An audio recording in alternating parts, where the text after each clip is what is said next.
الحمد لله رب العالمين، والصلاة والسلام على سيد الأنبياء والمرسلين وعلى آله وصحبه أجمعين، أما بعد. أعوذ بالله من الشيطان الرجيم. بسم الله الرحمن الرحيم. اليوم أكملت لكم دينكم وأتممت عليكم نعمتي ورضيت لكم الإسلام دينا. وقال تعالى: لا تبديل لكلمات الله. وقال تعالى: ومن يبتغ غير الإسلام دينا فلن يقبل منه وهو في الآخرة من الخاسرين. صدق الله العلي العظيم. برادران اسلام،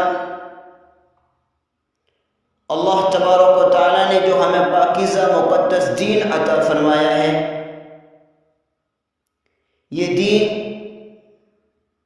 ایک مکمل نظام حیات کا نام ہے، اور دین اسلام قیامت تک کے لیے ہے، ہر زمانے کے لیے ہے، ہر سماج اور ہر معاشرے کے لیے. یہ دین ہمیں دنیا میں بھی طریقہ، ہمیں زندگی گزارنے کا سلیقہ سکھاتا ہے، اور ہر موڑ پر ہماری رہنمائی کرتا ہے. دین اسلام یہ اللہ تبارک و تعالیٰ کے بنائے ہوئے قوانین ہیں. کسی انسان کا، کسی بشر کا بنایا ہوا نہیں ہے. دین اسلام یہ اللہ کے بنائے ہوئے قوانین ہیں، اور اللہ تبارک و تعالیٰ نے اس کا اصول بھی بتا دیا: لا تبدیل لکلمات اللہ. اس میں قیامت تک ترمیم نہیں ہو سکتی. کسی کو بھی اجازت نہیں ہے شریعت کے اندر مداخلت کرنے کی.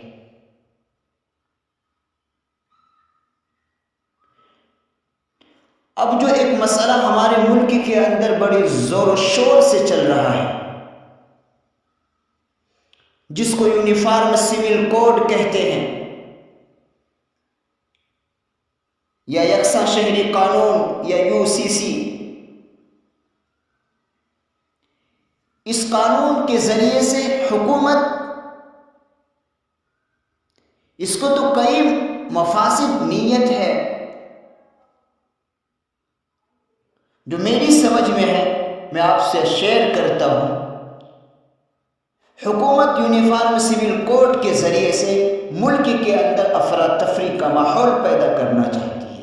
حکومت یونیفارم سول کوڈ کے ذریعے سے ملک کے ہر باشندے کے درمیان مذہب کی بنیاد پر نفرت پیدا کرنا چاہتی ہے. حکومت اس قانون کے ذریعے سے اپنی اقتدار کی کرسی کو برقرار رکھنا چاہتی ہے، اور اس قانون کے نفاذ سے ایسا نہیں ہے کہ صرف مسلمانوں کا نقصان ہے، بلکہ بہت سے ایسے ہمارے ہندو بھائی غیر قومیں ہیں، ان کو بھی اپنے رسم و رواج کو چھوڑنا پڑے گا اور نئے قانون کا پابند ہونا. اس ملک کے اندر 800 سے زائد پرسنل اللہ ہے. مختلف مذہب کے ماننے والے، مختلف کلچر کو اختیار کرنے والے لوگ رہتے ہیں. سب کے شادی بیاہ کا طریقہ الگ الگ ہے. ہمارا بھی طریقہ ہے، ہم شریعت مطہرہ کے مطابق کرتے ہیں. لیکن یونیفارم سول کوڈ کے نفاذ اگر ہماری بدقسمتی کی وجہ سے، ہماری بزدلی کی وجہ سے اور ہماری غفلت کی وجہ سے اگر یہ قانون بن جاتا ہے، یونیفارم سول کوڈ اگر قانونی شکل اختیار کرتا ہے، تو ہم مسلمان صرف چند عبادتوں میں منحصر ہو کر رہ جائیں. اس لیے ہم اچھی طرح اس کو سمجھ لیں. ہمیں ہوشیار رہنا ہے. ہمارے بڑوں کی طرف سے جو ہمیں ہدایات دی جا رہی ہیں، ہم اس پر مضبوطی کے ساتھ ہم اس کو پر عمل کریں،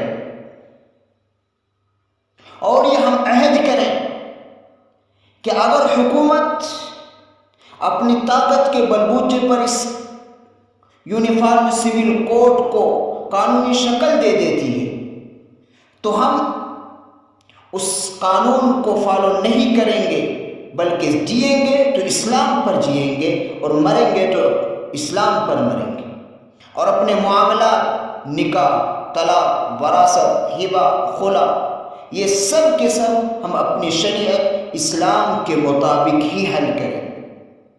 یاد رکھو، اگر ہم نے اور ہم یہ عزم و ارادہ پختہ کر لیا اور ہمارے اندر یہ ہمت پیدا ہو گئی تو انشاءاللہ ہماری شریعت محفوظ رہے گی اور اللہ ہماری مدد کرے گا۔ لیکن اس وقت جو ہمیں کہا جا رہا ہے کہ ہم اس فارم کو ضرور پر کریں اور جو رائے مانگی گئی ہے ہم سے ہم ضرور دیں کہ ہم اس قانون کو نہیں چاہتے، ہمیں جو ہمارے ملک کی دستور نے آرٹیکل 25 نے جو ہمیں اختیار دیا ہے ہم اس کو برقرار رکھا جائے، اور جو دفعہ 44 ہے اس کو ختم کر دیا جائے، اس کی ضرورت نہیں ہے ملک کے اندر۔ ہمیں ہمارے ملک کی قانون نے ہمیں اپنے مذہب پر، بلکہ اس ملک کے اندر رہنے والے چاہے وہ کسی بھی برادری، کسی بھی مذہب سے تعلق رکھتے ہوں، ہر ایک کو اپنے اپنے مذہب پر چلنے کی مکمل آزادی ہے۔ حکومت اس کی آزادی کو ختم نہیں کر سکتی۔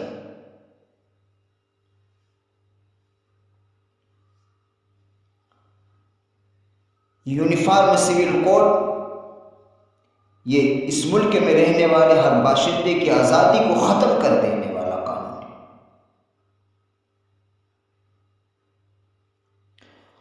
اور چونکہ ہمارا دین اسلام یہ مکمل ایک نظام حیات ہے، اس میں تبدیلی، اس میں ترمیم ہم اس کو برداشت نہیں کر سکتے۔ ہم جئیں گے تو اسلام پر اور مریں گے تو اسلام پر۔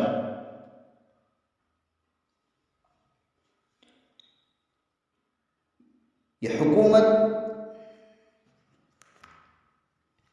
آپ کو معلوم ہے کہ جب ظالم کی نیت خراب ہوتی ہے تو پھر وہاں کوئی تدبیر کام نہیں دیتا، لیکن